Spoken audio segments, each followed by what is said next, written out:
हाँ भाई चलो। तो इस क्लास में क्या करेंगे हम लोग? पिछली क्लास में हमने क्वेश्चंस किए थे। क्वेश्चंस किस चीज़ के बारे में किए थे? हम्म पिछली क्लास में हमने क्या था, relation between roots and coefficient, identity वगैरह कर ली थी। इक्वेशन क्या होती हैं, और equation convertible to quadratic equation, कि मतलब अगर हायर पावर आ जाती है तो क्वाड्रेटिक इक्वेशन में कैसे उसको कन्वर्ट करते हैं। ठीक है। तो इस क्लास में हम लोग करेंगे फॉर्मेशन ऑफ क्वाड्रेटिक इक्वेशन। देखो, फॉर्मेशन ऑफ क्वाड्रेटिक इक्वेशन का मतलब क्या है, देख। टॉपिक हमारा है फॉर्मेशन ऑफ क्वाड्रेटिक इक्वेशन। देखो भाई, फॉर्मेशन ऑफ क्वाड्रेटिक इक्वेशन, इसका मतलब नाम सुन के समझ आ रहा है। मतलब भाई हमें क्वाड्रेटिक इक्वेशन बनानी है। कई बार कैसे बनानी है, कब बनानी है? कई बार हमें क्या करेगा, रूट्स दे देगा, बोलेगा कि भाई एक क्वाड्रेटिक इक्वेशन बताओ जिसके रूट्स अल्फा और बीटा होंगे। बता देते हैं हम। कई बार हमें क्या करेगा कि अल्फा प्लस बीटा बोल देगा भाई कि सम ऑफ रूट्स इतना है मेरे पास, प्रोडक्ट ऑफ रूट्स इतना है। मान लो ये बोल देगा, कुछ भी बोल देगा कि भाई कि अलग अलग मेरे पास क्वांटिटीज हैं, ए और बी है। या फिर चलो मैं सम ऑफ रूट्स को बड़ा एस बोल देता हूँ, प्रोडक्ट ऑफ रूट्स को बड़ा पी बोल देता हूँ। सम और प्रोडक्ट सही भी है, ठीक है। तो मेरे को बोलेगा कि मेरे पास सम दिया है रूट्स का एस, प्रोडक्ट दिया है रूट्स का पी। तो बोलेगा बताओ भाई ऐसी कौन सी क्वाड्रेटिक इक्वेशन। तो अपन कैसे निकालते हैं, देख। एक तो अपना तरीका हो गया, हमने निकाले थे क्या, दो रूट्स निकाले थे, कौन कौन से? चलिए द्विआचार्य फॉर्मूला से, ये B square minus 4ac by 2a, बढ़िया। अब देख, एक और रूट निकाला था क्या, अगर यहाँ प्लस है तो माइनस कर दो। ये हमें फॉर्मूला से 10वीं क्लास में भी सीखे थे हमने ये। अरे हाँ कि ना? देखो, ये दो रूट्स निकाले थे। अब सम ऑफ रूट्स मैंने बताया था क्या होता है, अल्फा प्लस बीटा। ठीक है। सम ऑफ रूट्स कितना होता है, दोनों को जोड़ के -b/2a आता है। और प्रोडक्ट कितना आता है भाई, प्रोडक्ट कितना आता है, प्रोडक्ट कितना आता है, c/a आ जाता है। ठीक है, ये हमें पता है। लेकिन लेकिन अब देखो, अगर मैं बोलूं कि मेरे को एक ऐसी क्वाड्रेटिक इक्वेशन बनानी है जिसके दो रूट्स हैं अल्फा और बीटा, तो ध्यान से सुनो, क्वाड्रेटिक इक्वेशन के अगर रूट्स अल्फा और बीटा हैं तो मतलब अल्फा और बीटा डालने पे वो इक्वेशन जीरो बननी चाहिए भाई। सही बात है, बनेगी। तो देख, मैं उस इक्वेशन को ये लिख सकता हूँ क्या, फैक्टराइज की फॉर्म में, ये x माइनस अल्फा और x minus beta equals to zero, या क्या क्या ये मेरी वो क्वाड्रेटिक इक्वेशन है जिसमें जिसके रूट्स अल्फा और बीटा हैं? बोला सर बिल्कुल है। कैसे है भाई, अल्फा डालने पे भी जीरो बन रही है, बीटा डालने पे भी जीरो बन रही है, और क्वाड्रेटिक भी है, x⁻² आएगी यहाँ पे। तो ये मैं बोल सकता हूँ मेरे पास ये वो क्वाड्रेटिक है जो इसके रूट्स अल्फा और बीटा होंगे। ठीक है, ये फैक्टराइज फॉर्म में लिखने का तरीका है, जिसके रूट्स अल्फा बीटा होंगे। इसके रूट्स कितने होंगे? बोला सर अल्फा होंगे और बीटा होंगे। अब देखो, इसके रूट्स अल्फा बीटा है, तो इसको अगर मैं सोल्व करूँ, खोल दो दोनों को, अगर खोलोगे दोनों को तो ये आएगा इसमें, इज इक्वल्स टू जीरो। खोलो भाई इसको, ये आएगा। अब देखो, ये टर्म जो मेरी है, ये सम ऑफ रूट्स है, ये क्या है, प्रोडक्ट ऑफ रूट्स है। तो अगर मैं सम ऑफ रूट्स की जगह एस लिख दूं, प्रोडक्ट ऑफ रूट्स की जगह पी लिख दूं, तो मेरे पास एक फॉर्मूला बन जाता, फॉर्मूला नहीं, मेरे पास एक इक्वेशन बन जाती है भाई यहाँ पे ये। And what this equation called, भाई ये वो क्वाड्रेटिक इक्वेशन है जिसमें रूट्स अल्फा बीटा हैं, बट जो यहाँ लिखा है मेरे पास वो क्या है, सम ऑफ रूट्स। जो यहाँ लिखा है क्या है, प्रोडक्ट ऑफ रूट्स। जब भी बोलेगा कि ऐसी क्वाड्रेटिक इक्वेशन बनाओ जिसका सम जो है वो एस होगा, प्रोडक्ट जो है पी होगा रूट्स का, कुछ नहीं करना, x² minus sum plus product, ये बन गई मेरी इक्वेशन। अरे ये बन गई मेरी क्या, इक्वेशन। समझ रहे हो, वो क्वाड्रेटिक इक्वेशन जिसमें जिसके रूट्स का सम एस है और प्रोडक्ट जो है वो पी है। आगे देखो, अब अगर ऐसी बात है मेरे पास, तो फॉर एग्जांपल की बोलेगा कि भाई एक काम करो, क्वाड्रेटिक इक्वेशन बनाओ, एक ऐसी क्वाड्रेटिक इक्वेशन बनाओ। पहले बोलेगा तुम्हें कि दो, ये क्वाड्रेटिक इक्वेशन है तुम्हारे पास एक, देखो इसके रूट्स कितने हैं, अल्फा और बीटा है। तो बोलेगा कि ऐसी क्वाड्रेटिक इक्वेशन बनाओ, ऐसी क्वाड्रेटिक इक्वेशन बनाओ जिसके रूट्स जो हैं वो, जिसके रूट्स जो हैं वो 2 अल्फा एंड 2 बीटा हो। देखो बोल रहा है कि ऐसी क्वाड्रेटिक इक्वेशन बनाओ जिसके रूट्स 2 अल्फा और 2 बीटा हो। तो मैं सबसे पहले लिखूंगा सम ऑफ रूट्स कितना होगा, 2 alpha plus 2 beta, 2 into alpha plus beta. अब देखो अल्फा प्लस बीटा तो यहाँ से भी निकाल सकता हूँ ना भाई मैं, अल्फा प्लस बीटा तो यहाँ से भी निकाल सकता हूँ। तो अल्फा प्लस बीटा कितना आएगा यहाँ, sum of roots -b/a, alpha into beta कितना आएगा भाई, सी बाई ए। ये तो मेरे पास इस इक्वेशन से आगे आगे कि नहीं आगे। अब देख मेरे को ये ऐसी इक्वेशन बनानी जिसके रूट्स ये हो, तो इन रूट्स का सम कितना आ रहा है, 2 इंटू अल्फा प्लस बीटा कितना आएगा ये, -2 टाइम्स, यहाँ मेरे को पता है क्या बी बाई ए है अल्फा प्लस बीटा। अब अगर मैं प्रोडक्ट देखूँ तो क्या करना है मेरे को, 2 अल्फा इंटू 2 बीटा कितना बन रहा है, 4 अल्फा बीटा। अब अल्फा बीटा मेरे को पता है भाई सी बाई ए है, तो 4 सी बाई ए आ जाएगा प्रोडक्ट ऑफ रूट्स। मेरे पास पी है, मेरे पास एस है, तो क्या मैं ऐसी क्वाड्रेटिक इक्वेशन लिख सकता हूँ जिसके सम ऑफ रूट्स ये है, प्रोडक्ट ऑफ रूट्स ये है। बोले सर बिल्कुल लिख सकते हैं, कैसे, X square minus sum minus B by ये plus product 4 C by A is equals to 0। Cross multiply कर दो क्या आएगा, A X square plus 2bx plus 4c equals to 0। देखो भाई ये हमारे पास वही क्वाड्रेटिक इक्वेशन है जिसके रूट्स 2 अल्फा और 2 बीटा हैं, अगर इसके रूट्स अल्फा और बीटा है। आई बात समझ में कैसे यूज करते हैं कंसेप्ट को, आई बात समझ में। अब देखो एक तरीका होता है सिमेट्रिक रूट्स का, देखो एक होता है सिमेट्रिक रूट्स। सिमेट्रिक रूट्स क्या होता है, फॉर एग्जाम्पल उसने मेरे को दिया है भाई क्वाड्रेटिक इक्वेशन है क्या, A X square plus B X plus C equals to 0। अगर इसके रूट्स बोल रहा है कि अल्फा और बीटा हैं, तो बोला ऐसी इक्वेशन बताओ जिसके रूट्स 1 बाई अल्फा और 1 बाई बीटा होंगे, 1 बाई अल्फा और 1 बाई बीटा होंगे। बिल्कुल बता सकते हैं हम, क्या करना है, कुछ नहीं करना। इसमें हम लिखेंगे, देखो दो तरीके होते हैं, पहला जो मैंने अभी बताया, पहला जो मैंने अभी बताया, ठीक है। अभी मैंने क्या तरीका बताया, अभी मैंने क्या तरीका बताया भाई, मैंने बताया कि अगर वो इक्वेशन निकाले जिसके सम, जिसके रूट्स ये हैं, तो इनका सम निकाल लो रूट्स का, कितना आएगा 1 by alpha plus 1 by beta. ये क्या आएगा, alpha plus beta by alpha beta. अब यहाँ से मेरे को अल्फा प्लस बीटा पता है माइनस बी बाई ए, और अल्फा बाई बीटा पता है सी बाई ए, तो सम क्या आ गया, माइनस बी बाई सी आ गया। बोला आ गया सर, मेरे पास एस की वैल्यू माइनस सी बाई आ गई। प्रोडक्ट क्या आएगा, 1 upon alpha into beta, alpha into beta कितना है, सी बाई ए, तो प्रोडक्ट कितना आ गया, ए बाई सी आ गया मेरे पास। अगर प्रोडक्ट है सम है तो मेरे पास इक्वेशन क्या आएगी, प्रोडक्ट सम ये है तो इक्वेशन आएगी X square minus sum minus B by C into X plus A by C, डाल दो क्रॉस मल्टीप्लाई कर दो, plus B X plus A is equals to 0। ये इक्वेशन आई जिसके रूट्स L1 बाई अल्फा और 1 बाई बीटा है। एक तरीका होता है क्या भाई, हम बोलते हैं सिमेट्रिक रूट्स। देखो सिमेट्रिक रूट्स, सबसे पहले सिमेट्रिक रूट्स का फंडा होता क्या है, सुनो। सिमेट्रिक रूट्स ये बोलता है मेरे पास कि भाई अगर सिमेट्रिक रूट्स ये बोलता है मेरे पास कि अगर आपके जो पूछे गए रूट्स हैं वो इस प्रकार हैं, मतलब ऐसे हैं कि अगर मैं पहला रूट उठाऊं यहाँ से, अगर मैं पहला रूट उठाऊं यहाँ से और ये दूसरा है, तो अगर पहले वाले में जो अल्फा है उसकी जगह मैं बीटा डाल दूं और वो दूसरा रूट बन जाए, तो ये रूट सिमेट्रिक होंगे। दोबारा समझो, पहला वाला रूट उठाया मैंने क्या, 1 बाई अल्फा, इसमें जो अल्फा है अगर मैं इसमें बीटा डाल दूं तो मेरा दूसरा रूट बन रहा है क्या, बीटा डालने पे क्या बनेगा, अल्फा की जगह 1 बाई बीटा, दूसरा रूट यही है। बोला हाँ सर है। तो ये दोनों सिमेट्रिक रूट्स हो सकते, सिमेट्रिक रूट्स कहलाएंगे। एक और एग्जांपल लो, अगर मैं बोलूं कि भाई ये मेरे पास एक इक्वेशन है और मेरे को उस इक्वेशन के वो इक्वेशन निकालनी है जिसके रूट्स अल्फा स्क्वायर और बीटा स्क्वायर है, जिसके रूट्स अल्फा स्क्वायर और बीटा स्क्वायर, तो अल्फा स्क्वायर और बीटा स्क्वायर, इसमें पहला रूट क्या है, अल्फा स्क्वायर, तो अगर इसमें मैं अल्फा की जगह बीटा डाल दूं तो क्या बनेगा, बीटा स्क्वायर, तो क्या दूसरा रूट बीटा स्क्वायर ही है, हाँ। तो ये दोनों भाई क्या है, सिमेट्रिक रूट्स है मेरे पास। एक एग्जांपल और देखो, एक एग्जांपल और देखो फटाफट, देख भाई। तो मैं कहीं मेरे को बोलेगा, कहीं मेरे को बोलेगा अगर ये इक्वेशन है अल्फा बीटा रूट्स हैं, तो ऐसी इक्वेशन बताओ जिसके रूट्स अल्फा बाई बीटा और बीटा बाई अल्फा होंगे, तो क्या ये सिमेट्रिक रूट्स हैं, पहले ये देख लेते हैं। अभी अपन कुछ पढ़ने रहे हैं, ये तरीका अपन ने पढ़ लिया है, अब एक सिमेट्रिक रूट्स के तरीके से कैसे निकालते हैं वो देखेंगे। लेकिन पहले समझते हैं सिमेट्रिक रूट्स होते क्या हैं, जिसमें अगर मैं पहला रूट उठाऊं और उस पहले रूट में अल्फा होगा, ऑब्वियस सी बात, अगर मैं मानता हूं कुछ भी पूछा होगा इसने ऐसे ऐसे, उसमें पहले में अल्फा की जगह अगर मैं बीटा डाल दूं तो मेरे को दूसरा रूट मिलना चाहिए।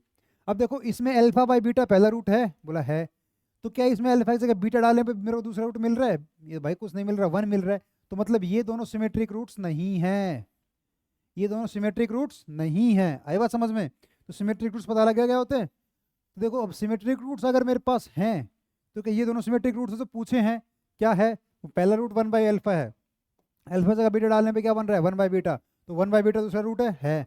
तो ये सिमेट्रिक रूट्स है। तो जब भी हमारे पास सिमेट्रिक रूट्स होते हैं तो हम क्या करते हैं, देखो भाई अगर मेरे पास सिमेट्रिक रूट हैं तो मैं क्या करूंगा, अगर मेरे पास सिमेट्रिक रूट है तो बेटा क्या करूंगा मैं, भाई कुछ नहीं करना, ये देखो मेरे को ये दिया है कि ये जो इक्वेशन है इसका अल्फा रूट है, अगर अल्फा इसका रूट है तो मैं इसको ये लिख देता हूँ क्या, कि A alpha square plus B alpha plus C equals to 0। बोला हाँ या ना, सही बात है, लिख सकता हूँ। दूसरी बात, ये 1/अल्फा को मैं y बोल देता हूँ, 1/अल्फा कोई दूसरा वेरिएबल बोल देता हूँ y, तो मैं x भी बोल सकते हो, कोई बड़ी बात नहीं है। मैंने x इसलिए नहीं बोला, यहाँ कंफ्यूजन हो जाएगा। अगर मैं y बोलता हूँ तो अल्फा की वैल्यू क्या कितनी आ गई 1/y, अल्फा की वैल्यू कितनी आ गई 1/y, लेकिन भाई अल्फा तो इसका रूट है मेरे पास, अल्फा तो इसका रूट है, बोला है सर, तो डाल दो उठा के, तो क्या आएगा a/y² plus b/y plus C is equals to 0।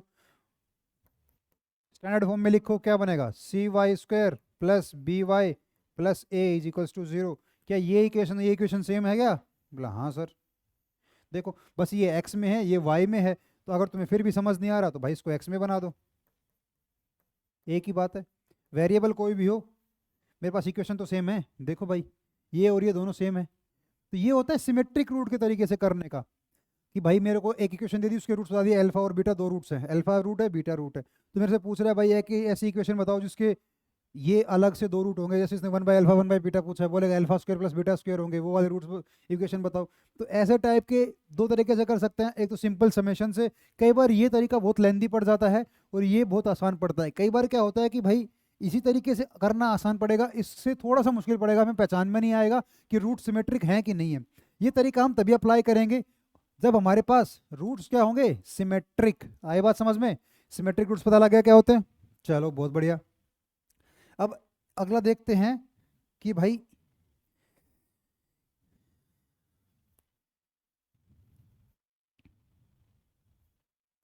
देखो इसके आगे हम लोग क्या करते हैं, इसके आगे देखते हैं, अगला कंसेप्ट पढ़ते हैं। अगला कंसेप्ट क्या है भाई, अगला कंसेप्ट है हम पढ़ेंगे solving rational and quadratic inequalities. देखो इसका मतलब क्या है, हम क्या पढ़ेंगे, रैशनल और क्वाड्रेटिक इनइक्वालिटी सॉल्व करना पढ़ेंगे, या फिर wavy curve method, solving rational and quadratic inequalities.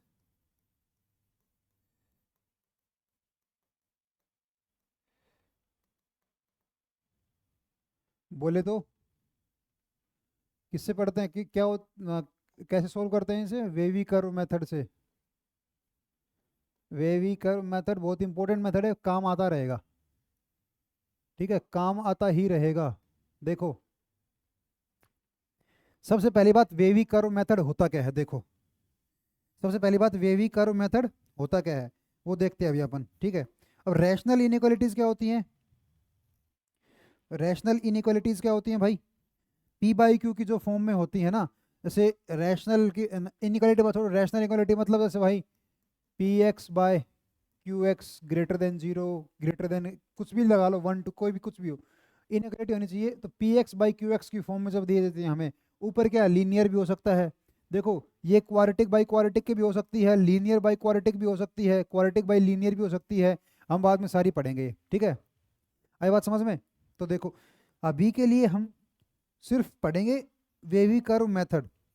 Wavy curve method जो होता है वो बेसिकली मेरे पास इनइक्वालिटी को सोल्व करने का बड़ा अच्छा तरीका है। वेवी कर्व मेथड आता कैसे देखते हैं सारा। अब वेवी कर्व मेथड देखो क्या होता है, देखो भाई सबसे पहले हम लोग देखेंगे कि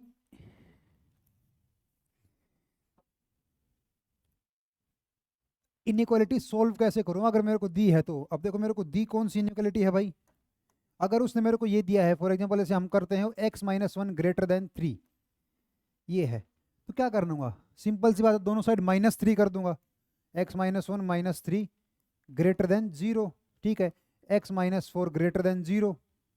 आई बात समझ में, x ग्रेटर देन 4, या इसमें दोनों साइड +1 कर दो तुम, x minus one plus one greater than 4, x greater than 4। आई बात समझ में? ये है हमारी इनइक्वालिटी जो हम लोग सोल्व करते हैं, एल्जेब्रिक इनइक्वालिटी जो नॉर्मली हम लोग सोल्व करते हैं। आई बात समझ में? अब देख भाई, इसमें इनइक्वालिटी हमने सोल्व की है, बट एक बात बताना, ये तो लीनियर इनइक्वालिटी है, तो क्या जो ये बीच में इनइक्वालिटी का साइन हम लगाए हैं कि ये है x minus one greater than 3, जो इनइक्वालिटी का साइन है, और जो मैंने क्या किया है, मैंने दोनों साइड वन ऐड कर दिया, तो ये वन ऐड करने पे होल्ड रहेगा कि नहीं रहेगा, ये कैसे कंफर्म करूं मैं कि मैंने जो दोनों साइड वन ऐड किया है, ये वन ऐड करने पे भी इनइक्वालिटी यही रहेगी? ये भी तो कंफर्म करना पड़ेगा ना भाई। हो सकता है बदल जाए, हो सकता है बदल जाए, तो देखो बदलेगी नहीं इनइक्वालिटी। सर कब बदलेगी इनइक्वालिटी, कब बदलेगी? कुछ स्टेप्स लिख लो। पहला स्टेप है कि, समझाएंगे बाद में, पहले लिख लेते हैं, इनइक्वालिटी रिमेन्स सेम, या फिर लिख लो sign of inequality does not change. Sign of inequality does not change. कब चेंज नहीं होती? पहला, adding any numbers on both side, number negative हो पॉजिटिव फर्क नहीं पड़ता। दूसरा, subtracting any number both side, फर्क नहीं पड़ता, घटा कैसा, पॉजिटिव नंबर घटा रहे नेगेटिव नंबर घटा रहे, कभी इनवर्टेड का साइन चेंज नहीं होगा। तीसरा multiplying and dividing by positive number. Positive number, यहां ये चीज ध्यान देने लायक है, पॉजिटिव नंबर, यहाँ ये चीज ध्यान देने लायक कि सिर्फ पॉजिटिव नंबर से मल्टीप्लाई डिवाइड करने पे इनइक्वालिटी चेंज नहीं होती कभी भी। अगर मैंने ये नेगेटिव नंबर से मल्टीप्लाई या डिवाइड किया तो इनइक्वालिटी चेंज हो जाएगी। क्यों हो जाएगी देखते हैं। देखो मेरे पास एक इक्वेशन है 2x माइनस 3, चलो ये नहीं, मेरे पास एक इक्वेशन है कि 3x इज ग्रेटर देन 6। अब मेरे को यहाँ से x निकालना है, सिंपली क्या करूंगा, बोलो सर दोनों साइड 3 से डिवाइड कर दो भाई। ये आ गया मेरे पास, आ गया, बिल्कुल आ गया सर। बट अगर मेरे पास ये हो कि -3x greater than 6, -3x greater than 6, तो अब देखो अगर मैं इसको सोल्व कर रहा हूं, तो सबसे पहले मेरे को क्या करना पड़ेगा, -3 से डिवाइड करने का। अगर भाई -3 से डिवाइड करना है तो ये तो बनेगा x, ये जो इनइक्वालिटी है ये साइन चेंज करेगा। आई बात समझ में? ये क्या बनेगा, -2। नेगेटिव नंबर से जब भी मल्टीप्लाई या डिवाइड करते हैं तो इनइक्वालिटी क्या होता है, चेंज। रीजन क्या है, देखो भाई रीजन क्या है। अगर मैं बोलता हूं कि मेरा 3 जो है वो ग्रेटर देन 2 है, बात सही है, लेकिन अगर मैं -1 से मल्टीप्लाई कर दे दोनों साइड, अगर हमने इनइक्वालिटी नहीं बदली तो रीजन ये है इनइक्वालिटी बदलने का, ये स्टेटमेंट गलत हो जाएगी। माइनस साइन अगर मैं मल्टीप्लाई कर रहा हूँ तो मेरे को दोनों साइड इनइक्वालिटी बदलनी पड़ेगी। रीजन ये है इनइक्वालिटी बदलने का, क्योंकि भाई जो नंबर पॉजिटिव नंबर लाइन पे किसी पर्टिकुलर नंबर से बड़ा है, जैसे यहाँ 3 जो है वो 2 से बड़ा है, बट अगर मैं नेगेटिव ले लूँ इन दोनों का, जो 3 होगा -3 होगा, -2 से छोटा होगा। आई बात समझ में? तो नंबर लाइन पे अगर मैं देखूं तो यहाँ पे नेगेटिव साइड जब नंबर चले जाते हैं तो उनको कंपेयर थोड़ा अलग तरीके से करते हैं। जो नंबर जितनी बड़ी क्वांटिटी में है नेगेटिव में, वो उतना ही छोटा होगा। आई बात समझ में? तो अगर माइनस से डिवाइड कर रहा हूँ तो भी नेगेटिव बना दे रहा हूँ नंबर को, माइनस से मल्टीप्लाई कर रहा हूँ तो भी नेगेटिव बना दे रहा हूँ। तो इनइक्वालिटी जो है भाई मेरे पास, जो यहाँ ये इनइक्वालिटी है, ये रिवर्स हो जाएगी यहाँ पे। अगर मैं नेगेटिव नंबर से मल्टीप्लाई डिवाइड करता हूँ तो यहाँ sign of inequality note does not change. कब कब चेंज नहीं होगी, मल्टीप्लाई डिवाइड करने में पॉजिटिव नंबर से। और चेंज कब होगी, भाई, चेंज कब होगी, sign of inequality changes when we multiply and divide with negative numbers, negative important है भाई साहब, नेगेटिव नंबर से मल्टीप्लाई डिवाइड करेंगे तभी तभी सिर्फ और तभी मेरे पास इनवर्टिकल साइन जो है क्या वो बदल जाएगा, पलट जाएगा। आई बात समझ में? अरे समझ गए? जैसे कि सोल्व करो फटाफट। जैसे कि अगर मैं बोलता हूँ कि भाई, अगर मैं बोलता हूँ क्या कि x 5x is greater then -10, इसको अगर मैं सोल्व कर रहा हूँ 5x ग्रेटर देन -10, तो क्या करूँगा भाई, मेरे को क्या करना पड़ेगा? अगर बताओ बताओ क्या करना पड़ेगा? 5 से डिवाइड कर दोनों साइड, -2, सही है। मैंने डिवाइड किससे किया? सिर्फ 5 से किया है, 5 से डिवाइड किया है मैंने, इसलिए इनइक्वालिटी का साइन चेंज नहीं हुआ। मैंने 5 से डिवाइड किया है इसलिए इनइक्वालिटी का साइन चेंज, इसलिए इनइक्वालिटी का साइन चेंज नहीं हुआ। -5 से नहीं किया है, 5 से किया है, इधर -10, लेकिन डिवाइड तो मैंने 5 से किया है। निकालना मेरे को x है, तो x का कोफिशिएंट है उससे डिवाइड किया मैंने। वहीं अगर भाई मैं ये लिख देता क्या कि 5x माइनस का इज ग्रेटर देन 10, यहाँ मेरे को -5 से डिवाइड करना पड़ेगा। तो अगर -5 से डिवाइड करना पड़ेगा तो मेरे भाई साइन ऑफ इनइक्वालिटी बदल जाएगा। यहाँ क्या आएगा? x is less than -2। आए बात समझ में? अरे आए बात समझ में कि कैसे करना है? इनइक्वालिटी को पलट दो अगर नेगेटिव साइन से मल्टीप्लाई या डिवाइड कर रहे हो तो। आई समझ गया? अब देखो, अब देखो, हम लोग बेसिकली वेवी कर्व मेथड जो होता है अपना, वेवी कर्व मेथड, उसको कैसे सोल्व करते हैं। अगर मैं बोलता हूं भाई, अगर मैं बोलता हूं कि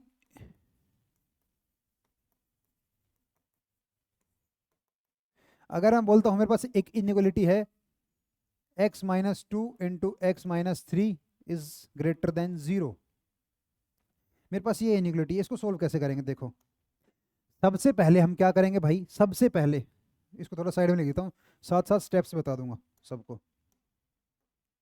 एक इनइक्वालिटी क्या है? x-2 into x-3 is greater than 0, equals to भी लगा लो। चलो अब देखो, साथ में मैं स्टेप लिख दूंगा।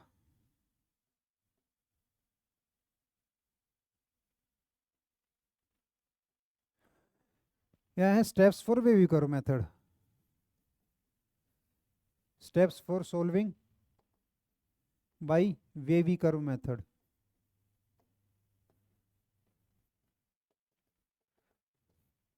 देखो पहला स्टेप क्या है? फैक्टराइज करो। पहला स्टेप क्या है? फैक्टराइज।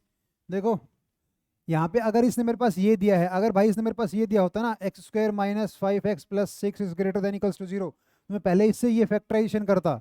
आई बात समझ में? पहला स्टेप क्या है? फैक्टराइज द गिवन इक्वेशन, या फिर जो भी दिया है एक्सप्रेशन इक्वेशन। स्टेप दूसरा क्या है? दूसरा क्या है? Write them in standard form, write them in standard form. अब स्टैंडर्ड फॉर्म से लिखने का क्या मतलब है मेरा? इसने ये दिया है सही है, अगर इसने ये दिया होता x-2 into 3 - x greater than equals to 0, भाई मैं क्या करता? मेरे पास स्टैंडर्ड फॉर्म में लिखने का मतलब ये है कि मैं x का कोफिशिएंट सब में +1 बनाऊं। यहाँ तो मेरे पास +1 है, यहाँ -1 है, तो मेरे को माइनस से मल्टीप्लाई करके यहाँ भी +x बनाना है। मैं क्या करता? माइनस से मल्टीप्लाई करता x-3। अब अगर माइनस से मल्टीप्लाई करता तो साइन ऑफ इनइक्वालिटी क्या होता? बदल जाता ऐसे, ये लेस देन 0। आई बात समझ में? अरे आई बात समझ में? स्टैंडर्ड फॉर्म में लिखने का मतलब क्या है? कुछ नहीं, x के हर x कोफिशिएंट को +1 बनाओ। समझ गया? अब ऐसे करना है। चलो ये तो मैंने एग्जाम के लिए बताया, इसको सोल्व नहीं कर रहे हैं, ऊपर वाले को सोल्व कर रहे हैं। स्टेप्स बता रहा हूँ मैं। देखो इसके बाद तीसरा स्टेप क्या है? Mark critical points, mark critical points on number line. Number line देख भाई, क्रिटिकल पॉइंट्स क्या होते हैं? हर फैक्टर को 0 के बराबर रख दे और वहां से x की वैल्यू निकाल ले। ये देख, यहाँ से कितनी आएगी? 2, यहाँ से कितनी आएगी? 3। ये मेरे पास नंबर लाइन में मार्क हो गए। अब देख उसके बाद क्या करना है? मार्क द एरियाज और region, mark the required region, mark the required region. अब देख रिक्वायर्ड रीजन का क्या मतलब है, मेरे से पूछा क्या है, उसने बोला कि this into this should be greater than zero. तो अब मैंने इसको तीन हिस्सों में बांट दिया, मैं देखूंगा तीन से बड़े में ये पॉजिटिव है कि नेगेटिव है। तीन से बड़े में मैं चार ले लूँ, पांच ले लूँ, कोई भी एक नंबर लेके डाल के देख लो, चार लूंगा तो ये भी पॉजिटिव ये भी पॉजिटिव, तो मेरे पास आ रहा है भाई, मेरे को पॉजिटिव चाहिए। इस एरिया में पॉजिटिव बन रही है इक्वेशन, इसमें डाल के देखो दो से तीन के बीच में ढाई डालूंगा तो ये पॉजिटिव ये नेगेटिव, टोटल क्या बन रही है नेगेटिव, इसके इसमें पॉजिटिव बनेगी। ठीक है, तो यहाँ पॉजिटिव तीन से बड़े में, दो से तीन के बीच में नेगेटिव बन रही है, और दो से छोटे में पॉजिटिव बन रही है। मेरे को चाहिए क्या, पूछा क्या उसने, कौन सा रीजन चाहिए, ग्रेटर देन जीरो वाला। तो ग्रेटर देन जीरो किस किस में है भाई, एक तो इस एरिया में है ग्रेटर देन जीरो, और एक इस एरिया में। अब इसके बाद सबसे पहले चेक क्या करो, ये मैंने रीजन मार्क कर दिया अपने कि मेरे पास ये रीजन आएंगे भाई पॉजिटिव वाले। ठीक है ठीक है, ये आएगा मेरे पास, और ये पूरा आएगा, ये अप टू इन्फिनिटी है माइनस इन्फिनिटी, ये अप टू प्लस इन्फिनिटी है। ठीक है, अब सबसे पहले चेक करो इक्वल टू लगा है, मतलब ये जीरो बना सकता हूँ इक्वेशन को मैं, बिल्कुल लगा है। तो टू भी ले सकता हूँ, थ्री भी ले सकता हूँ, तो भाई यहाँ थ्री पे भी इंक्लूड, ये थ्री भी इंक्लूड होगा यहाँ पे, और टू भी इंक्लूड होगा। आए बात समझ में, टू और थ्री दोनों इंक्लूड होंगे। मेरा आंसर क्या आएगा, या देखो माइनस इन्फिनिटी से टू आ जाएगा, टू इंक्लूड होगा, इन्फिनिटी पे अपन ओपन लगाते हैं, यूनियन तीन से इन्फिनिटी, तो मेरा ये आंसर आ जाएगा वेवी कर्व मेथड से। ये क्योंकि वेव की तरह बन रहा है, इसको अगर मैं ऐसे बना दूं भाई, अगर मैं इसको ऐसे बना दूं, देखो कैसे, अगर मैं इसको थोड़ा सा इस टाइप से बना दूं, ये ऐसे ऐसे है, दो और तीन के बीच में ऐसे ऐसे, समझ रहे हो, ये यहाँ नेगेटिव आ रहा है दिख रहा है, यहाँ पॉजिटिव है, यहाँ भी पॉजिटिव है, ये एक वेव की तरह दिख रहा है, तो इसलिए इसको वेवी कर्व मेथड बोलते हैं। आई बात समझ में, वेवी कर्व मेथड यही होता है। नंबर लाइन पे कुछ नहीं करना, इक्वेशन दी है, इक्वेशन दी है, कुछ भी नहीं करना, दी हुई इक्वेशन को स्टैंडर्ड फॉर्म में लिखो, फैक्टराइज करके लिखो स्टैंडर्ड फॉर्म में। स्टैंडर्ड फॉर्म में लिखने का मतलब है एक्स का जो कोफिशिएंट है माइनस कहीं है तो उसको प्लस बनाओ, माइनस वन की जगह प्लस वन बनाओ, प्लस वन ही बनाना है तो फायदे में रहोगे, क्रिटिकल पॉइंट्स मिस नहीं करोगे प्लस वन बनाने पे। आई बात समझ में। अगला देखो, एक क्वेश्चन लेते हैं हम लोग, एक क्वेश्चन लेते हैं हम लोग सोल्व करने के लिए। जैसे कि मेरे पास आया x into x minus five should be greater than six. Question क्या है, x into x minus five should be greater than equals to six. देखो भाई, इसको मैं सोल्व कैसे करूंगा, कुछ नहीं भाई, खोल दो, x square minus five x should be greater than six, दोनों साइड सिक्स माइनस कर दो, x square minus five x minus six greater than equals to zero. Factorise कर दो, पहले पहला फॉर्म क्या था, x minus three into x minus two, ये तो वही आ गया क्वेश्चन जो अपन ने अभी किया था, ये तो वही क्वेश्चन नहीं आएगा जो अपन ने भी किया था, x minus three into x minus two is less greater than zero, x minus to into x minus three greater than zero. तो मतलब ये तो पहले वाला सवाल ही बन गया अपना, बन गया ना। चलो ये तो पहले वाला सवाल ही हो गया। अब देखो एक क्वेश्चन और लेके देखते हैं, एक और क्वेश्चन लेते हैं जिसमें हम लोग सीखेंगे कि अगर पावर बन जाती है तो क्या करेंगे। देखो हम लोग लेते हैं कि भाई x plus two into x minus five, देखो x plus two into x minus five into X plus one का whole square greater than equals to zero. देखो फैक्टराइज फॉर्म में लिखी है, बिल्कुल लिखी है सर। उसके बाद क्या करना होता है मेरे को, स्टैंडर्ड फॉर्म में लिखने के लिए एक्स का हर, एक्स का जो कोफिशिएंट है मेरे को प्लस वन बनाना है, यहाँ प्लस वन है, यहाँ प्लस वन है, यहाँ प्लस वन है, बिल्कुल है सर। उसके बाद सीधा क्या करना है, क्रिटिकल पॉइंट्स बताओ भाई, क्रिटिकल पॉइंट्स क्या होंगे, क्रिटिकल पॉइंट्स क्या होंगे इसमें, क्रिटिकल पॉइंट्स इसको जीरो कर दो तो x plus two equals to zero क्या आएगा, माइनस टू क्रिटिकल पॉइंट आएगा, ये लिखता नहीं हूँ बार बार में। देखो एक क्रिटिकल पॉइंट क्या आएगा, माइनस टू, यहाँ से क्या आएगा फाइव, यहाँ से क्या आएगा माइनस वन आएगा, बिल्कुल आएगा सर। क्या करना है, नंबर लाइन पे मेंशन कर दो, नंबर लाइन पे मार्क करोगे तो minus two minus one and five. देखो ये क्रिटिकल पॉइंट्स आ गए। अब एरिया वाइज चेक करो भाई, पांच से बड़े में ये इक्वेशन पॉजिटिव देगी या नेगेटिव, पांच से बड़े में ये भी पॉजिटिव, ये भी पॉजिटिव, ये भी पॉजिटिव, पांच से बड़े में ये भी पॉजिटिव, तो मेरा क्या आ गया प्लस आ गया। अब पाँच के बाद माइनस एक से पाँच में जीरो आता है, माइनस एक पाँच के बीच में जीरो आता है, देखो ये पॉजिटिव ये नेगेटिव ये पॉजिटिव, टोटल क्या बना नेगेटिव। अब माइनस एक से माइनस दो में माइनस वन पॉइंट फाइव लेंगे तो पॉजिटिव नेगेटिव, ये क्योंकि स्क्वायर है तो पॉजिटिव बना देगा भाई। देखो ये पॉजिटिव आएगा ये नेगेटिव आएगा, ये पॉजिटिव क्योंकि स्क्वायर है यहाँ पे, तो टोटल क्या बनेगा नेगेटिव, ये क्या बनेगा पॉजिटिव। तो मेरे को लेना क्या था, greater than equals to zero. तो देखो greater than equals to zero में एक तो मेरे पास ये वाला एरिया आ रहा है और एक मेरे पास ये वाला एरिया आ रहा है, ठीक है। आई बात समझ में, मेरा आंसर क्या आएगा, मेरा आंसर क्या आएगा भाई, माइनस इन्फिनिटी टू -2। अब -2 लेना है क्या? हाँ, जीरो बना सकते हैं, उसने बोला है जीरो के बराबर है, तो -2 ये आएगा, यूनियन 5 से इन्फिनिटी, ये मेरा आंसर आएगा। आई बात समझ में? अब देखो, एक चीज बताता हूँ कि जब भी जब भी मेरे पास कोई इवन पावर आती है, जब भी कोई इवन पावर आती है, क्या कभी भी कोई इवन पावर जो है वो नेगेटिव होगी क्या? जैसे x+1 का होल स्क्वायर, कभी नेगेटिव होगा ये? कभी नेगेटिव होगा? नहीं होगा, पॉजिटिव होगा हमेशा। तो मैं जैसे कि मैंने बताया कि हम क्रॉस मल्टीप्लाई मतलब डिवीजन मल्टीप्लिकेशन करते हैं, तो अगर मुझे पता हो कि नेगेटिव नंबर है, अगर उससे डिवाइड मल्टीप्लाई कर रहा हूँ, तो मैं साइन ऑफ इनइक्वालिटी बदल दूंगा। अगर मुझे पता ही नहीं है, जैसे मुझे ये नहीं पता x+2 क्या होगा, नेगेटिव होगा पॉजिटिव होगा, नहीं पता भाई, x पे डिपेंड करेगा, ये भी नहीं पता मुझे, लेकिन ये पता है कि x+1 का होल स्क्वायर हमेशा पॉजिटिव होगा। अगर ये नंबर हमेशा पॉजिटिव होगा तो मैं पूरे को x+1 का होल स्क्वायर से डिवाइड ही कर देता हूँ भाई। डिवाइड ही करना क्यों करूंगा? क्योंकि ये तो कट जाएगा मेरा, ये इधर जीरो है तो वैसे जीरो बन जाएगा। इसका मतलब क्या हुआ? जिस भी नंबर की या फिर जिस भी एक्सप्रेशन की पावर इवन हो गई, वो कंट्रीब्यूट ही नहीं करेगा साइन चेंज में। जो ये साइन चेंज हो रहा है, देखो तुमने शायद ध्यान नहीं दिया, पिछले क्वेश्चन में हर क्रिटिकल पॉइंट के अबाउट साइन चेंज हो रहा है, हर क्रिटिकल पॉइंट के अबाउट साइन चेंज होता ही है। 2 और 3 क्रिटिकल पॉइंट है, 3 के अबाउट हो रहा है भाई, अब प्लस से माइनस आया, माइनस से प्लस गया 2 के अबाउट, हर क्रिटिकल पॉइंट के अबाउट साइन चेंज होगा। बट यहाँ देखो, क्रिटिकल पॉइंट 5 है, उसके अबाउट चेंज हुआ है, क्रिटिकल पॉइंट -2 है, उसके अबाउट चेंज हुआ, माइनस से प्लस गया, बट माइनस के अराउंड साइन चेंज नहीं हुआ। क्यों भाई? क्योंकि माइनस के पावर, माइनस वाला जो जहां से मुझे को -1 क्रिटिकल पॉइंट मिला है x+1 के होल स्क्वायर से, वो नंबर हमेशा पॉजिटिव रहेगा मेरा। x की वैल्यू कुछ भी डाल लूँ मैं, नंबर हमेशा पॉजिटिव रहेगा। अगर मेरा नंबर हमेशा पॉजिटिव है, वो तो वो कंट्रीब्यूट ही नहीं करेगा माइनस को प्लस बनाने में, प्लस को माइनस बनाने में। या फिर मैं ऐसा बोल दूं, ऐसा कोई नंबर ही नहीं है कि भाई मैं एक लिमिट लगा दूं कि इससे बड़े रहेंगे x की वैल्यू तो ये नंबर पॉजिटिव रहेगा, इससे छोटा रहेंगे तो ये वैल्यू नंबर नेगेटिव रहेगा। जैसे यहाँ है मेरे पास ये क्रिटिकल पॉइंट मेरे को x-5 से मिला, तो x-5 मुझे पता है। अगर भाई ये नंबर x-5 अगर 5 से बड़ा हुआ तो पॉजिटिव रहेगा, 5 से छोटा हुआ तो नेगेटिव रहेगा।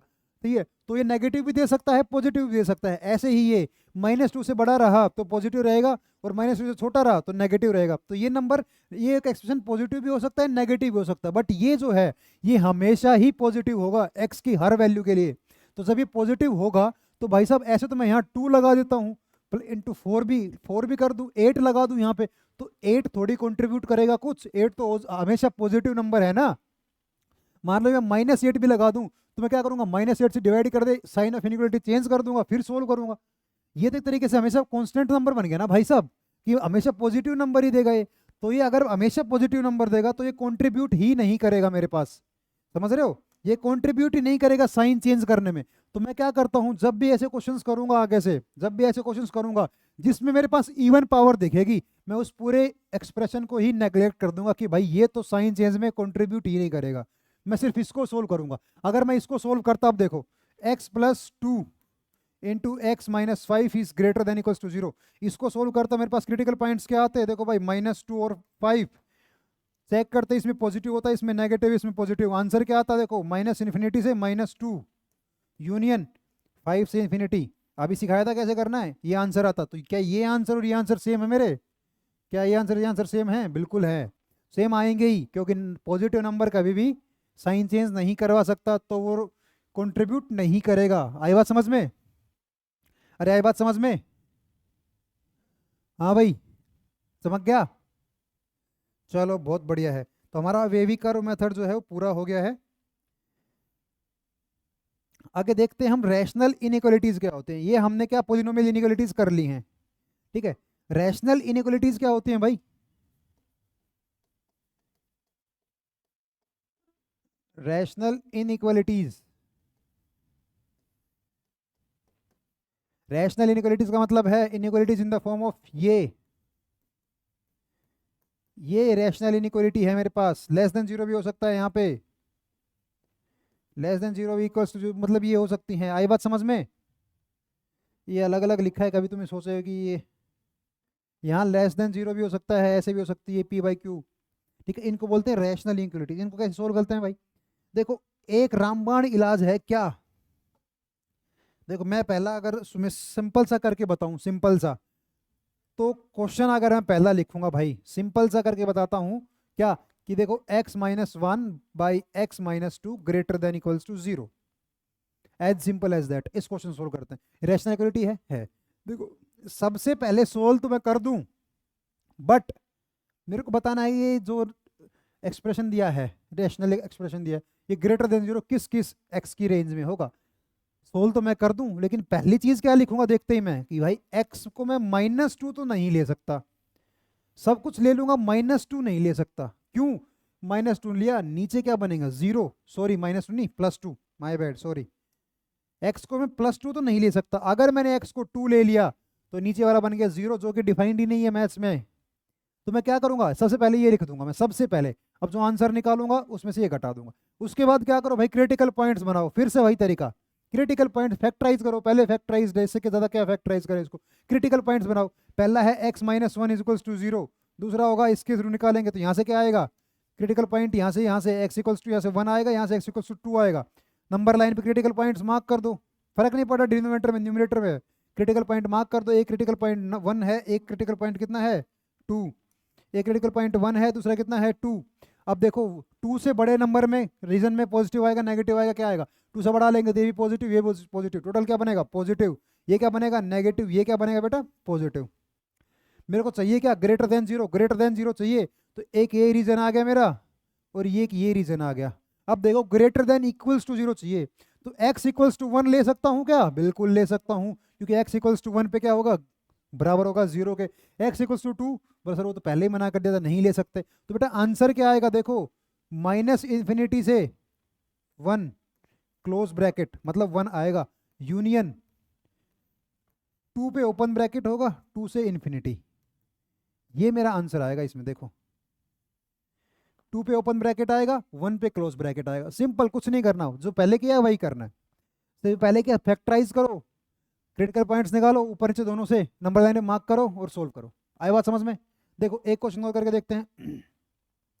अब एक कंसेप्ट तो ये समझ आ गया, दूसरा कंसेप्ट देखते हैं कि कभी भी क्रॉस मल्टीप्लाई नहीं करना है नंबर्स को, नंबर्स इन द सेंस जो हमें वेरिएबल्स दी, जैसे एक्स अपॉन एक्स के पावर फोर, क्वेश्चन है x upon x plus four less than equals to one upon x x plus one.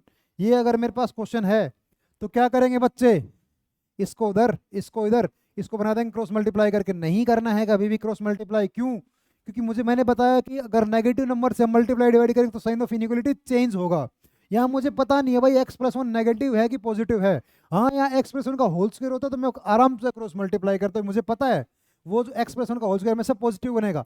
लेकिन यहाँ पे एक्स प्लस वन नेगेटिव भी हो सकता है पॉजिटिव हो सकता है, तो क्रॉस मल्टीप्लाई नहीं करूंगा मैं, क्या करूंगा, उठा के माइनस कर दो ना, x upon x plus four minus one upon x plus one less than equals to zero. अब ये सोल्व करना है मेरे को, इसको सोल्व कर लो भाई एलसीएम लेके, क्या बनेगा x square plus x minus four upon x plus one into X plus four. ये क्या बनेगा ऊपर, एक्स से एक्स कटेगा, एक्स स्क्वायर माइनस फोर क्या बनता है, x minus to into X plus to, ये बनेगा। अब नीचे क्या है, x plus one into X plus four, इसको करना है लेस देन जीरो। देखो भाई बस कुछ नहीं करना, क्रिटिकल पॉइंट्स बताओ भाई। अब देखो सबसे पहली क्या बात है, x can not be equals to minus one minus four. क्यों, अगर x हो गया तो भाई नीचे जीरो बन जाएगा, सीधी बात है, हम नहीं बनाना चाहते मैथ्स में जीरो। अब इसको सोल्व करना है, क्रिटिकल पॉइंट्स बताओ क्या क्या होंगे इसके, हर फैक्टर को जीरो के बराबर करोगे, टू आएगा, माइनस टू आएगा, माइनस वन आएगा और माइनस फोर आएगा। ये चार क्रिटिकल पॉइंट्स आगे, क्या करना है, नंबर लाइन पे प्लॉट करो भाई साहब। सबसे छोटा कौन सा है, माइनस फोर, फिर माइनस टू, फिर माइनस वन, फिर टू। अब देखो इस वाले रीजन में क्या बनेगा, पॉजिटिव बनेगी नेगेटिव बनेगी, देखो इस वाले रीजन में टू से बड़ी होगी तो पॉजिटिव पॉजिटिव पॉजिटिव पॉजिटिव, ये पॉजिटिव बनाएगा। माइनस वन से टू के बीच में देखो जीरो डाल के देख लो, negative negative negative positive positive positive, ये नेगेटिव बनाएगा ऑल ओवर, ये यहाँ पे पॉजिटिव बनाएगा, यहाँ पे नेगेटिव बनाएगा, यहाँ पे पॉजिटिव बनाएगा। अगर स्टैंडर्ड फॉर्म में लिखा है, अगर स्टैंडर्ड फॉर्म में लिखा है एक्स कोफिशिएंट प्लस वन है तो हमेशा, और पावर कहीं भी इवन नहीं है तो हमेशा ऐसे बनाएगा plus minus plus minus plus. ठीक है, अब मेरे को देखना क्या है, लेस देन जीरो होना चाहिए। लेस देन जीरो किस में है, यहाँ पे है एक तो इस एरिया पे, दूसरा इस एरिया पे है, तो मैं क्या लिखूं, माइनस फोर इंक्लूड कर सकता हूँ भाई less than equals to zero में, मैंने पहले लिखा माइनस फोर नहीं कर सकता, तो यहाँ ओपन ओपन होलो स्फेयर आएगा। -2 कर सकता हूँ, बिल्कुल कर सकता हूँ, 0 के बराबर बन सकता है, मेरे को 0 के बराबर चलेगा, तो मैं -2 इंक्लूड करूंगा भाई साहब। यहाँ रंगीन आएगा। -1 कर सकता हूँ, नहीं कर सकता, 0 बन जाएगा, यहाँ ओपन आएगा। +2 कर सकता हूँ, बिल्कुल कर सकता हूँ, तो यहाँ ये हो जाएगा मेरा। तो आंसर क्या आएगा भाई, देखो आंसर -4 ओपन से, -2 क्लोज्ड यूनियन, -1 ओपन से 2 क्लोज्ड, ये मेरा आंसर आएगा। देखो भाई समझ आ गया। रैशनल इनइक्वालिटी सोल्व करनी आ गई। अरे रैशनल इनइक्वालिटी सोल्व करनी आ गई, आ गई। देखो बहुत बढ़िया। अब एक एक और इनइक्वालिटी सोल्व करेंगे, रैशनल इनइक्वालिटी, जिसमें क्या हो, पावर हो इवन में या ओड में। देखो सबसे पहले लिखा है x+1 की पावर 4। देखो क्वेश्चन है x+1 की पावर 4, x+3, x+3, नीचे क्या है x-2 का क्यूब, x-2 का क्यूब, और x² + 1, x² + 1, ये पता करना है ग्रेटर देन 0। अब ये इनइक्वालिटी मेरे को सोल्व करनी है। ये इनइक्वालिटी मेरे को अगर सोल्व करनी है तो भाई कैसे करूंगा, देख मैंने बताया था कि अगर पावर इवन है तो नंबर हमेशा पॉजिटिव होगा, सही बात है। तो वो तो साइन चेंज करने में कंट्रीब्यूट ही नहीं करेगा। तो यहाँ पे देखो ये पावर 4 है, ये नंबर तो हमेशा पॉजिटिव होगा, तो इसको मैं बोला, मैंने उड़ा ही दिया। मैंने उड़ाया इन द सेंस दोनों साइड, इस साइड भी और इस साइड भी, मैंने x+1 की पावर 4 से डिवाइड कर दिया। अब क्योंकि x+1 की पावर 4 हमेशा पॉजिटिव है तो साइन ऑफ इनइक्वालिटी चेंज नहीं होगा, तो ये डिवाइड करने पे यहाँ से चला गया, यहाँ 0 बन गया वैसे भी। अब दूसरी बात क्या मैं बोलूँ, मेरे पास बचेगा क्या डिवाइड करने के बाद, मेरे पास ये बचा भाई x+3 अपॉन x-2 का होल क्यूब और x² + 1 greater than equals to 0। बोलोगे सर इसकी पावर, इसमें पावर इवन है भाई ना ओड है। जब पावर ओड होती है तो नंबर नेगेटिव भी, नेगेटिव की पावर ओड नेगेटिव होगा और पॉजिटिव की पावर ओड पॉजिटिव होगा। आई बात समझ में, तो नेगेटिव पॉजिटिव दोनों हो सकते हैं। अब देखो मेरे पास एक नंबर है x² + 1, क्या x² + 1 कभी भी नेगेटिव होगा? x की कोई वैल्यू डालो तो x² तो उसको पहले पॉजिटिव बना देगा, +1 तो वैसे ही टोटल पॉजिटिव बनेगा, तो x² + 1 कभी भी नेगेटिव नहीं हो सकता भाई। तो मैं इसको भी उड़ा दूंगा, मतलब दोनों साइड x² + 1 से मल्टीप्लाई कर दूंगा, इस साइड भी और इस साइड भी। इस साइड तो 0 बन जाएगा, इस साइड क्या होगा, कट जाएगा। तो मेरा फाइनल क्या बच रहा है, मेरा फाइनल बचेगा x+3 अपॉन x-2 का होल क्यूब। सही बात है, सही बात है। अब एक चीज जो हम हमेशा लिखते हैं वो सबसे पहले लिख लेते हैं क्या, कि भैया x जो है वो 2 और -1, 2 और -1 नहीं, सिर्फ 2, x जो है वो 2 नहीं हो सकता। क्यों? क्योंकि मेरे को ये 0 नहीं बनाना, डिनोमिनेटर 0 नहीं बनाना है।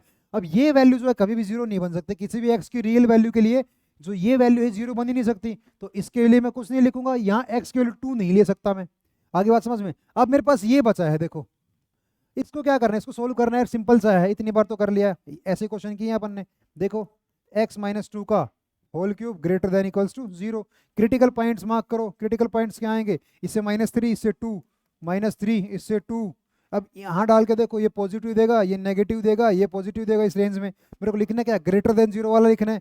लो भाई ग्रेटर देन 0 वाले ये होंगे मेरे और ये होंगे मेरे।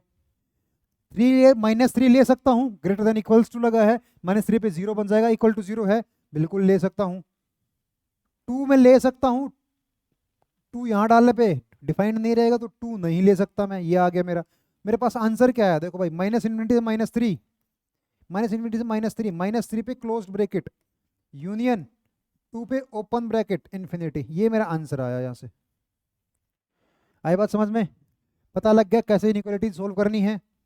हाँ भाई पता लग गया कैसे इनइक्वालिटी सोल्व करनी है? पता लग गया कैसे इनइक्वालिटी सोल्व करनी है, हाँ या ना? चलो बहुत बढ़िया।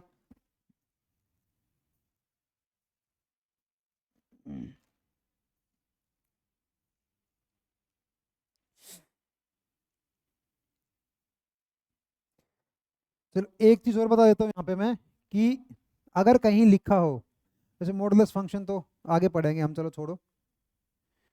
देखो ये अब मैंने क्या मेरे पास यहाँ अपन ने खत्म कर लिया है रैशनल इनइक्वालिटीज कैसे सोल्व करते हैं, पॉलिनोमियल इनइक्वालिटी कैसे सोल्व करते हैं, सब चीज़ें ठीक है, फॉर्मेशन ऑफ क्वाड्रेटिक इक्वेशन। बाकी हम अगली क्लास में पढ़ेंगे नेचर ऑफ रूट्स पढ़ेंगे अगली क्लास में, ठीक है। तो चलो अगली क्लास में नेचर ऑफ रूट्स के लिए तैयार होना।